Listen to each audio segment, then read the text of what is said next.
Bonjour à tous les amis, j'espère que vous allez tous très bien. Nouvelle vidéo aujourd'hui, une nouvelle vidéo pronostic. Tottenham face à Chelsea, un nouveau derby londonien dans cette 11e journée de Premier League. On avait déjà fait un peu plus tôt dans le week-end Newcastle face à Arsenal, que j'avais prédit 2-1, qui s'est fini sur une victoire de Newcastle. Donc finalement, dans le fond, j'ai eu juste, bon, pas le score, mais bon, ça c'est quand même compliqué. Mais en tout cas, j'avais prédit une victoire de Newcastle et c'est ça qui s'est passé. Donc je suis quand même fier de moi, on va pas se mentir.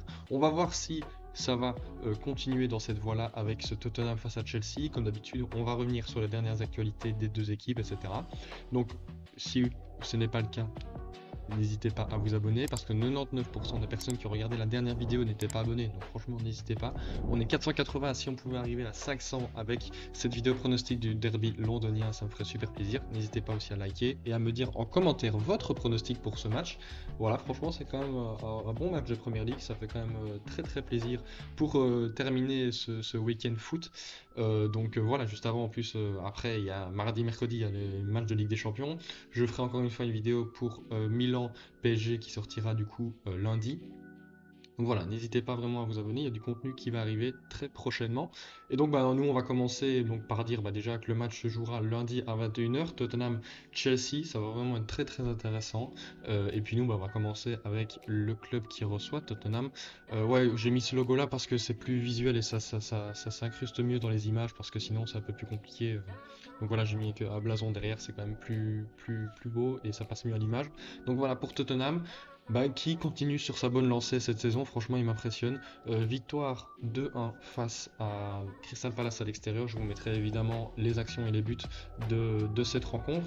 Donc on a d'abord senti, j'ai regardé les matchs, on a d'abord senti à Tottenham qui n'arrivait pas trop à trouver la solution, c'est eux qui avaient majoritairement le ballon. Et finalement, la faille vient sur un contre son corps d'une frappe de Madison.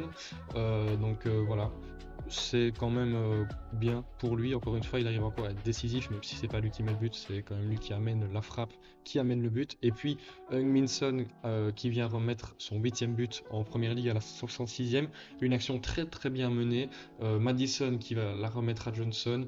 Puis Johnson qui la met en retrait pour Son, et puis là il a juste à la pousser dedans. Donc le triple Son se sont activés pour marquer ce but. Madison, Johnson et Heung-min. Et puis en fin de match, Jordan Ayew à la 90+4 qui vient marquer un petit but. Il y a d'ailleurs eu une grosse frayeur à la 90+10, je crois, il y a un tir qui est contré par Pedro Porro. Mais bon, ils auraient pu se faire égaliser. Et encore une fois, ils gagnent.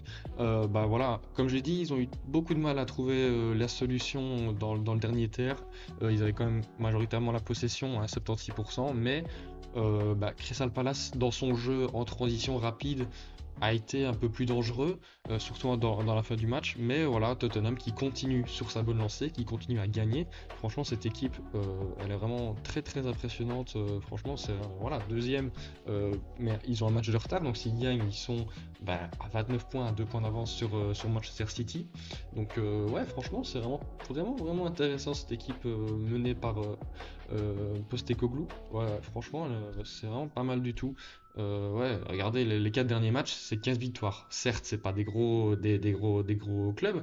Bon, il y a quand même cette victoire de Liverpool contre Liverpool qui a été un peu controversée suite à l'erreur du VAR.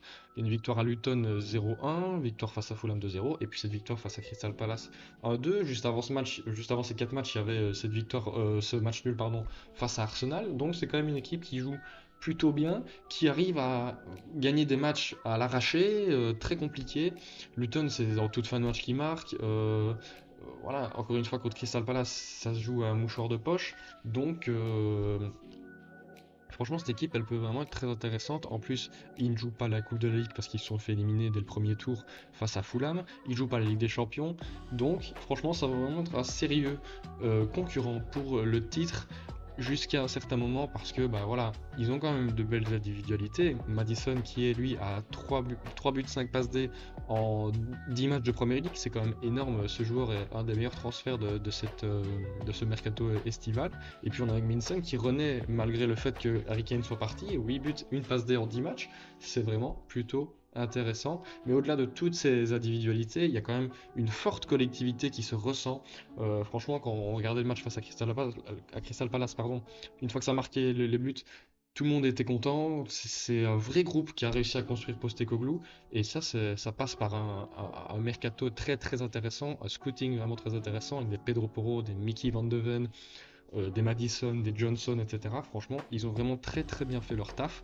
Et bah, ça paye. Voilà, franchement, deuxième de Première Ligue, peut-être premier à l'issue de ce match. Donc au niveau de la compo, c'est peut-être juste le petit doute, voilà, la petite réserve que j'ai, c'est qu'ils alignent tout le temps le même 11.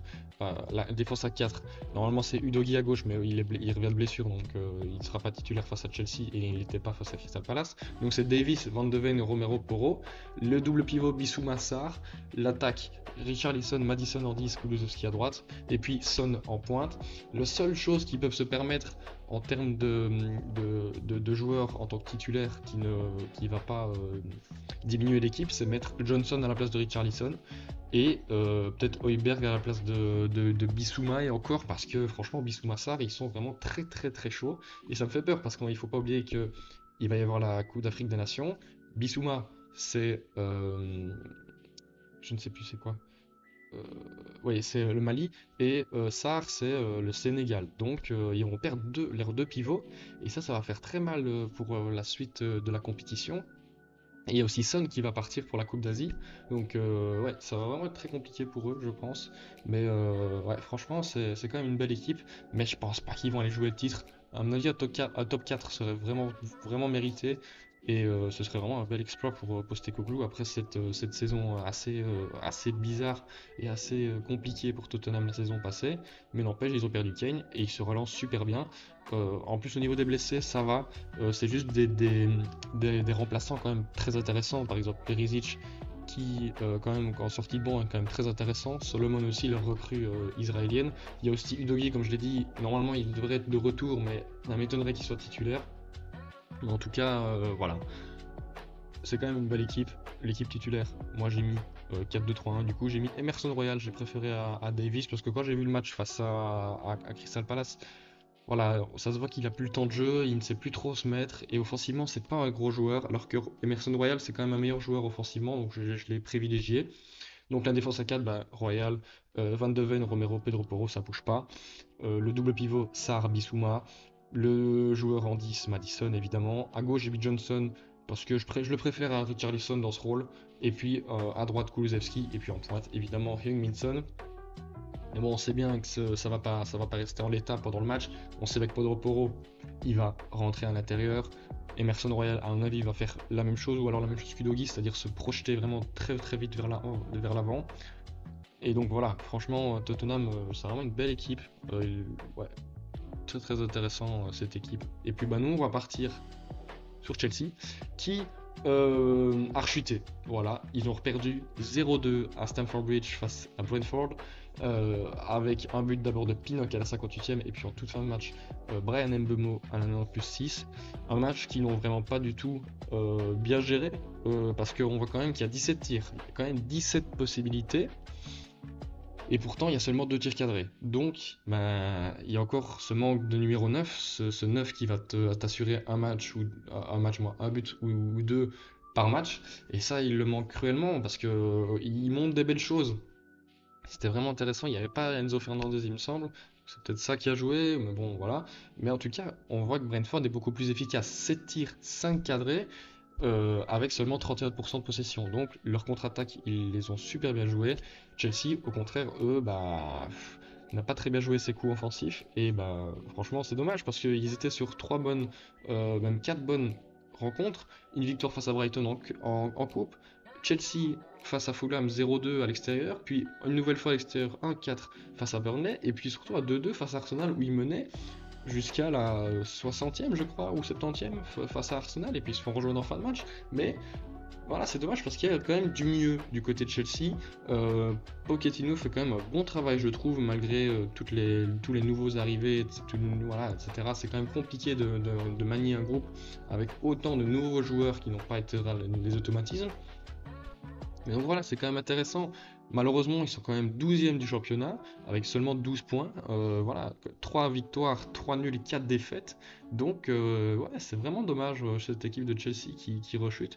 Et donc, bah voilà, quand même, ils ont 10 points de retard, 10 longueurs de retard sur le cinquième, qui est Aston Villa à 22 points. Donc voilà, faut pas non plus que l'écart se fasse trop gros, parce qu'en plus, on faut pas oublier, on avait déjà fait l'accent là-dessus, mais ils rentrent dans une période de Première Ligue très très compliquée. Donc là, ils vont à Tottenham, ils reçoivent Manchester City, ils vont à Newcastle, ils reçoivent Brighton dans les 4 prochains matchs. Ça va vraiment être très compliqué, et je sais pas comment ils vont prendre un maximum de points. Voilà, c'est quand même 4 grosses équipes de Première Ligue qui sont, elles, déjà affirmées, et qui ont un plan de jeu net, et on le ressent. Et là, bah, Chelsea, quand même, qui est dans une année de transition, on va voir comment ils vont s'en sortir. Et ça passe déjà par un match face à Tottenham, qui est eux aussi, qui commence, eux, à s'affirmer, à avoir un vrai plan de jeu, etc. Donc on va voir un peu comment comment ça va se profiler. Au niveau de la composition, ça c'était face à Blackburn en couple leur dernier match. Ils ont fait un peu tourner. Au niveau de la défense, Cucurella, Badiashile, Dizazi, James. Le double pivot, Fernandez, Hugo Chukwu. Et puis en attaque, Sterling, Gallagher, Palmer et Jackson en pointe. C'est vraiment 11 qui est plutôt pas mal. Palmer qui est très bien arrivé de Manchester City. Et puis en plus sur le banc, il y a quand même du monde. Il y a du Caicedo, il y a du Madueke, il y a du Colwill en défense, il y a du Malo Gusto qui est quand même plutôt intéressant. Donc moi au niveau de ma compo, je suis parti sur la même chose plus ou moins. Sauf que bah, il faut faire sans Fofana, Chalobah et Chilwell depuis un bon bout de temps maintenant. Donc ça va, ils ont su maintenant s'habituer à ces blessures. Il y a Nkunku qui va revenir, mais là il est plus blessé. Il est revenu à l'entraînement, mais en tout cas c'est sûr qu'il ne sera pas convoqué pour le match. Donc moi ma compo, bah, j'ai mis Sanchez au goal, Cucurella à gauche, Badiashile avec Thiago Silva, à droite Reece James le capitaine, et puis moi au niveau du milieu j'ai mis Caicedo en point de basse, Enzo Fernandez avec Gallagher les deux milieux relayeurs, et puis en attaque j'ai mis Sterling, Jackson et Palmer. Comme j'ai dit, Sterling c'est vraiment l'élément déclencheur de cette saison, tout comme Palmer qui est vraiment bien arrivé de City, et Jackson, voilà, il faut quand même qu'il mette un peu plus de buts, il a quand même pas mal d'actions, il n'arrive pas trop à les mettre au fond, donc voilà, c'est une équipe que moi en tout cas je crois. Voilà, il faut juste peut-être un peu de temps, mais bon, en première ligue c'est compliqué d'avoir du temps parce que ça va toujours très très vite les matchs. Donc voilà, ça risque quand même d'être compliqué face à Tottenham. Alors la section pronostic de ce match, on part d'abord avec les cotes évidemment. Tottenham est à 2,15, le nul à 3,60 et Chelsea est à 3,20. Franchement, c'est des cotes plutôt intéressantes, surtout Tottenham qui est deuxième du championnat, Chelsea 12e, qui a quand même mieux joué jusqu'à présent en première ligue, donc c'est quand même assez spécial cette cote de 2,15. Moi, au niveau mon pronostic en tout cas, je vais partir évidemment sur une victoire de Tottenham. Je vois pas Chelsea gagnant, je vous le dis tout de suite. Peut-être au maximum un match nul, mais en tout cas, je pense que Tottenham, sur ce qu'ils ont montré, sur leur palette tactique, etc., c'est vraiment très très intéressant. Je vous conseille d'aller voir la vidéo de Wilou si vous voulez en savoir un peu plus. Il a fait un focus sur cette équipe de Tottenham, sur leur phase de pression dans la partie adverse, parce que bah, ils peuvent se le permettre grâce à des défenseurs centraux qui sont très rapides, comme Nicky Van de Ven, un gardien qui joue très haut parce que bah, il a cette capacité de jouer au pied assez facilement. Donc franchement c'est très très intéressant cette équipe de Tottenham qui joue vraiment très très bien. La seule réserve que j'ai pour eux dans le futur c'est juste le banc. Le banc parce que bah, ils n'ont pas assez de bons joueurs sur le banc. Leur équipe type est très belle mais au niveau du banc ça va être compliqué. Au niveau des buteurs j'ai mis Son parce que c'est clairement l'homme de la situation depuis le départ d'Harry Kane. Il marque voilà, quasiment à chaque match. Et puis Maddison parce que c'est lui qui tire le coup de pied arrêté, c'est lui qui est quand même dans chaque fois les bons coups. Donc c'est lui le créateur de cette équipe, on va pas se mentir, c'est lui qui vient décrocher pour créer à chaque fois des belles actions. Donc voilà, au niveau de mon pronostic, victoire 2-0 de Tottenham dans ce derby de Londres. Je vous laisse là-dessus avec cette vidéo. N'hésitez pas à liker et à vous abonner, me dire en commentaire votre pronostic à vous. Je vous dis à très bientôt pour une nouvelle vidéo. Ciao!